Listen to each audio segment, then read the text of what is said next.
Dólar imparable, bueno, que está aumentando seguro, pero no sabemos si en algún momento va a intervenir el Banco Central y va a decir basta, hasta acá llegamos, digamos, si había que reajustar algo. Hasta acá estamos. Les decía anteriormente que en conferencia de prensa ya se decidió recalcular la inflación del 15% para el año próximo. En 2019 va a llegar al 10%, en 2020 se espera un 5%, porque para un dígito se esperaba que fuese dentro de 2 años. Bueno, se ha recalculado en base a las variables económicas. Pero ¿qué va a pasar con el dólar? Se lo preguntamos a los economistas, ustedes quieren saber, ¿no? Muy bien, Mara Ruiz Malek y Ramiro Marra, ¿qué tal? ¿Cómo les va? Bienvenidos. ¿Todo bien? Bueno, esta tendencia es alcista, por lo menos en estos días. ¿Va a seguir así? Es alcista, pero algunas cosas pueden empezar a ponerle techo. Digo, por un lado, en enero ya hay una baja de retenciones, ahí los exportadores pueden verse más tentados a empezar a liquidar un poco más. Pero por el otro lado, lo que es preocupante es que el Banco Central anuncia que relaja su meta de inflación, y uno podría esperar que bajen un poquito las tasas, entonces el dólar vuelve a ser una inversión tentadora, con tasas un poquito más bajas, y por el otro lado, la suba del dólar, uno tendería a pensar que aunque las metas se relajaran, seguimos estando lejos de ese 15 que ellos pretenden. Entonces, la suba del dólar, si se traslada a precios, en algún momento va a activar al Banco Central. El Banco Central dice que flotación libre, pero el año pasado, cuando llegaba a 18, por mediados de año, mayo, junio, y el Banco Central se tuvo que poner, se puso. Sí, interviene en varias oportunidades en la compra-venta de dólares. Entonces hay que ver ahora cuál es el techo que tiene en la cabeza Sturzenegger, que yo estoy segura que alguno tiene para el dólar. Si es 19, si es un poquito más, pero algún techo seguramente hay. El tema es, bueno, ¿hasta dónde? 19, bueno, pasa que estamos alcanzando aquello que ya está presupuestado para el próximo año, para ser ejecutado, así que digamos, algunas referencias tenemos. Sí, ¿por qué está aumentando? Sí, yo lo que noté cuando vos dijiste, el Banco Central va a intervenir el dólar. El Banco Central no está interviniendo el dólar, pero el gobierno sí. ¿Por qué? No, porque yo dije, en este momento el Banco Central no está interviniendo. No está interviniendo, pero no sé si va a intervenir. Claro. Va a intervenir en cuanto se le puede escapar de las manos, como ha hecho en reiteradas oportunidades, si considera que el tipo de cambio no se condice con las variables económicas esperadas por el gobierno, ¿no? Totalmente de acuerdo, pero ¿quién intervino hoy? Hoy el que intervino fue el Poder Ejecutivo, cuando sentó a Sturzenegger en una mesa y le dijo, a partir de ahora la meta de inflación no es más la de 8 a 12, sino es 15. Eso lo que hace es que Sturzenegger, a través del Banco Central, tenga que bajar un poco las tasas y que eso se vaya al dólar. Entonces, de manera indirecta, hay una intervención en el dólar.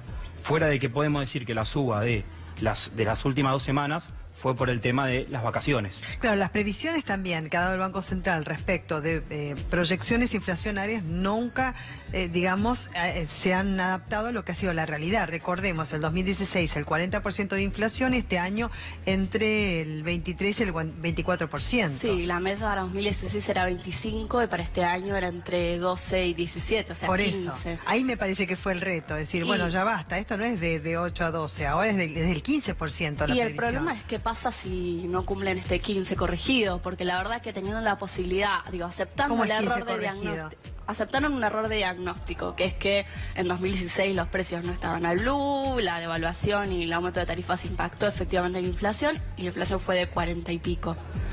En 2017 la inflación no se podía bajar de golpe de 40 a 17, efectivamente eso no pasó. Ellos aceptan ese error de diagnóstico, recalculan la meta y dicen, bueno, no, la verdad que 10 para el año que viene es una locura, 15. Acá. Es factible, son 10 puntos, vamos a terminar en 24 para el IPC del Gran Buenos Aires, en 25 para la ciudad. ¿Es factible bajarlo 10 puntos? Es difícil, están poniendo una meta que igualmente es ambiciosa, y si no la cumplen, van a cumplir una meta que ya habían corregido.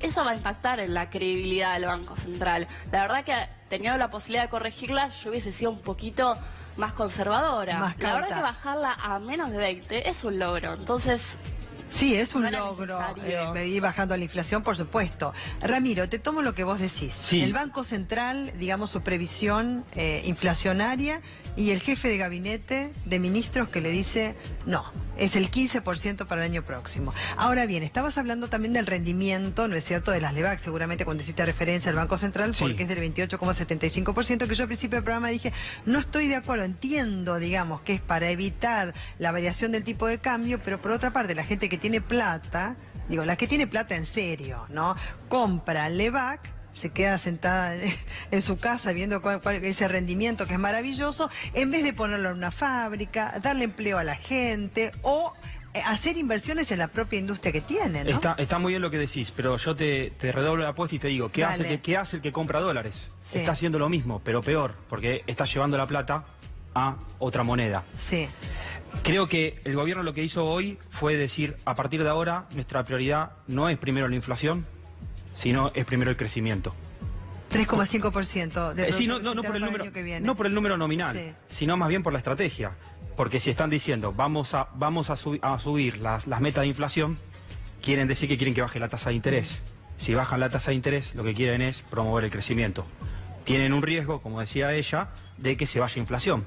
Sí, vos me redoblaste, truco o retruco. Sí. Ahora te digo, el vale 4. Sí. Si compiten las LEBAC, las letras del Banco Central, con ese rendimiento tan alto, contra el dólar, digamos, ¿cuál va a ser la apuesta? Porque en realidad lo que hace el Banco Central es ofrecer un rendimiento más alto para la gente no se vaya al dólar.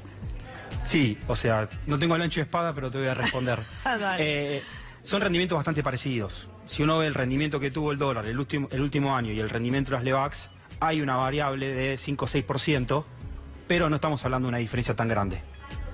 O sea, la gente va a tender a ir al dólar en estos periodos donde la volatilidad, donde el aumento de precios es más alto, pero después se va a ir terminando consolidando los pesos, porque la estrategia de la política monetaria del Banco Central sigue siendo llevar a la gente en pesos. Es más, hoy en la conferencia varias veces insistieron con queremos que la gente piense en pesos. Pero no olvidemos que ahora están enfocados en el crecimiento. Y que el 15% que repito porque es muy importante lo que dijo ella, el 15% que se pusieron de meta sigue siendo una meta muy difícil de alcanzar. Creo que lo pusieron más por cuestiones políticas para poder lograr unas paritarias más claras, porque ir a negociar unas paritarias con una meta de inflación del 10% y va a ser medio difícil llegar a un acuerdo. Con el 15% van a estar jugando en tratar de lograr un 17, un 20%. Con cláusula gatillo. Algunas paritarias igual ya cerraron. Digo, creo las de Córdoba, comentaba ayer, sí, 11%. Antes de este cambio de meta, lo cual la verdad que es una pésima noticia para los estatales de Córdoba y para aquellos que ya cerraron paritarias. Sí, administración privada también en Córdoba, 11%. Sí. Ayer contaba yo, primer cuatrimestre 6%, 5% segundo cuatrimestre y la cláusula gatillo será aplicada si, digamos, supere el 11%. Ese es el tema. ¿Por qué está aumentando el dólar? ¿Me cuentan? Por factores, digo, varios. Algunos estacionales, como decías vos, digo, turismo, es diciembre. Otros también tienen que ver con una sensación de atraso de dólar y sobre todo que hace poquito se conocieron los datos de comercio exterior de Argentina y fueron muy malos, muy malos. El déficit comercial es muy alto, es el doble de lo que el gobierno había proyectado para este año en el presupuesto del año pasado en términos del producto, con lo cual uno lo que está viendo es que está comprando afuera mucho más de lo que está logrando vender. Eso como se financia y con deuda, pero la deuda tiene un límite tanto por lo que te quieran prestar de afuera como por lo que vos necesites, claro. Y lo que puedas pagar y lo que necesites. Si el déficit fiscal va a bajar, las necesidades de financiamiento del gobierno van a bajar. Si va a bajar el déficit, dicen al 3,3%, ¿no? Exactamente, y Caputo está diciendo que va a tomar menos deuda y va a tomar más deuda en pesos, eso significa que van a entrar menos dólares. Porque hasta ahora los únicos dólares que están entrando son los que toma el gobierno por deuda o los que vienen a invertir en LEBAC, en la bicicleta esta de Carry Train. Inversión extranjera directa no está entrando. Inversiones para los proyectos de participación público-privada no se vio ninguno todavía en avance. Entonces hay una sensación de que este tipo de cambio no era sostenible y bueno, y en algún momento eso se destapó.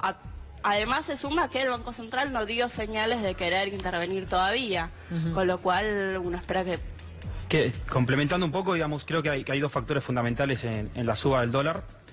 El primero es una cuestión estacional por el tema de las vacaciones y el segundo factor es la expectativa de esta baja de tasas que se está dando muy de a poquito, más el anuncio de hoy. Pero por otro lado también digo, ¿realmente está subiendo el dólar? Mira, 19...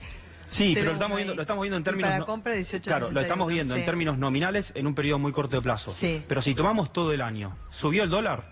Si lo comparamos con la inflación, si lo comparamos con las LEVAX, o solo el dólar está recomponiendo un precio. Y el dólar suele recomponer los precios, uno lo ve en la historia de la Argentina, de esta manera. No es que va subiendo a poquito. De repente te sube y después se vuelve a estabilizar.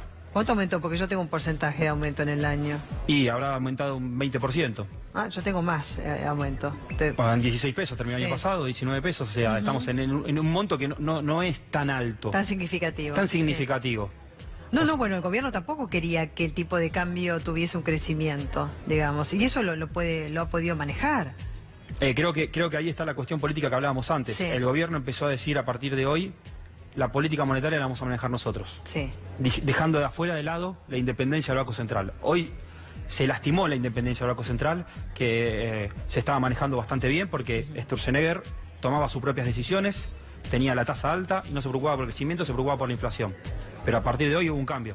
Es muy político lo que vos decís. Hubo un mensaje político. Vos estás hablando de una cuestión política que tiene que ver con la autarquía, que en realidad tiene la institución financiera, que es el Banco Central, que muchas veces no ha sido respetado por quienes han detentado el poder de la política económica, que a veces no han sido los ministros de Hacienda o de Economía, sino que han sido los propios poderes ejecutivos. Depende de quién tuviese más poder en fijar la política económica. Vos decís que ahora el poder lo tiene el Poder Ejecutivo, que le manda al Banco Central, ¿no?, determinadas reglas y comportamientos. Exactamente, para el mercado. Exactamente. Creo que están tratando de mostrar que tienen el poder. Lo que tienen que ver es que el poder, cuando hablamos de este tipo de movimientos financieros, lo tienen los mercados. Los mercados van a terminar determinando el precio del dólar o el precio de la tasa. Sí. A ver, díganme ustedes qué mayor incidencia tiene el aumento del precio del dólar, ¿no? Yo estaba enumerando al principio del programa algunas variables. Unas tienen que ver con la compra del dólar para el turismo, ¿no es cierto?, toda la gente que viaja, la cancelación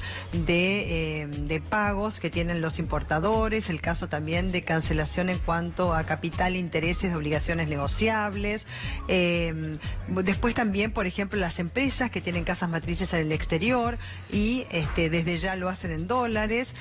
Aquellos también, y lo vinculaba con el dólar con liqui, ¿no? El dólar con liquidación, o sea, cuando se tiene un banco acá local para poder hacer una transferencia a un banco en el exterior, o sea, que hay que tener una cuenta en un banco de afuera para comprar, digamos, en pesos, pero después el que lo recibe es en dólares, tanto acciones que, por ejemplo, cotizan en la Bolsa de Buenos Aires y pueden también tener cotización en la Bolsa de Nueva York, tanto sea acciones o como, por ejemplo, bonos de la deuda. Y después también hay muchos que se producen las liquidaciones de los bonos, ¿no es cierto?, también de la deuda. ¿Cuáles son los que tienen mayor peso? Y agrego otra cosa, aquellos pequeños y grandes ahorristas que ahora están apostando por el dólar porque ven también que está creciendo el precio. ¿Quiénes son los que tienen más peso ahora de todos estos? No, como todo es una conjugación, digo, obviamente el turismo tiene un peso importante, Argentina tiene un déficit de turismo muy alto para el tamaño de país y el ingreso que tiene. El giro de utilidades ya se había contado con líquido, vía directa, porque hoy está, digamos, lo que es el mercado de cambios está completamente abierto, digo, cualquiera puede comprar cualquier cantidad y cualquiera puede girar cualquier cantidad, salvo con las restricciones que hacen al control del lavado de dinero. Salvo por eso el Banco Central ha abierto todas las canillas, los exportadores ya no tienen la obligación de liquidar lo que venden. Entonces lo van haciendo en función de sus necesidades. Pero ahora no están actuando los exportadores. Está más bien la cancelación de las exportaciones. No, viene más adelante. La liquidación viene más adelante la liquidación de las exportaciones. ¿Y a vos qué te parece todas estas variables? ¿Cuál tiene mayor peso? Creo que hay un factor que es importante, que es el factor social. O sea, hoy estamos hablando todos del dólar. Claro. Cuando el dólar capaz no es el gran tema. Cuando capaz hay otros temas atrás. Capaz estábamos hablando hace 2 semanas de la reforma previsional. Capaz hasta políticamente le vino bien esta suba del dólar al gobierno. De manera consciente o de manera inconsciente lo lograron. O sea, no creo que haya beneficiados o damnificados en el corto plazo por este movimiento del tipo de cambio. En el mediano y largo plazo sí, cuando se mueve el tipo de cambio se mueven un montón de variables. Una de las variables que nos puede llegar a preocupar de esta suba del dólar es que hoy tenemos la nafta, el gasoil, digamos, con un movimiento de precio libre, que el tipo de cambio puede afectar ahí, que eso se va a ir a inflación. Claro. Entonces, el tipo de cambio, ¿dónde nos va a afectar? En la inflación. Si nos afecta en inflación, hoy las metas que nombraron ¿Para qué Pero lo el hicieron? gobierno debe tener contemplado que esta variación en el tipo de cambio, si más o menos lo puede mantener ahí y puede ser algo estacional en este momento y después más o menos se queda, digamos, no va a tener influencia en los precios de bienes y servicios. Digo yo, por la previsión del 15% de inflación, porque la conferencia de prensa la dan hoy cuando está aumentando todo. No fija los precios. De hecho, el gasoil en realidad está acordado libre a fijarse bajo el sí, tipo a de partir cambio. de octubre. Y de hecho, parte de las tarifas de eléctricas y gas también tienen de alguna manera metido, porque tiene que ver con los precios internacionales y su traslado a peso, el tipo de cambio. Entonces eso también va a influir en los costos tarifarios. El gasoil va a influir, ahora se van a quitar los subsidios al transporte, va a subir el colectivo. Bueno, va a alcanzar con el aumento que tenían previsto, van a tener que subir más la tarifa para no tener que seguir poniendo el dinero que están poniendo en subsidios. La verdad es que el traslado a precios yo creo que va a ocurrir con mayor o menor gravedad, independientemente de después el dólar se estabilice, porque de hecho cuando se liberó el control de cambio, el cepo cambiario, ahí hubo un aumento de precios fuerte los primeros meses, y el dólar, la verdad que tuvimos otro sube en febrero y después quedó después nos bajan los precios. Muchísimas gracias a los dos por darnos estas explicaciones, el aumento del dólar. Y bueno,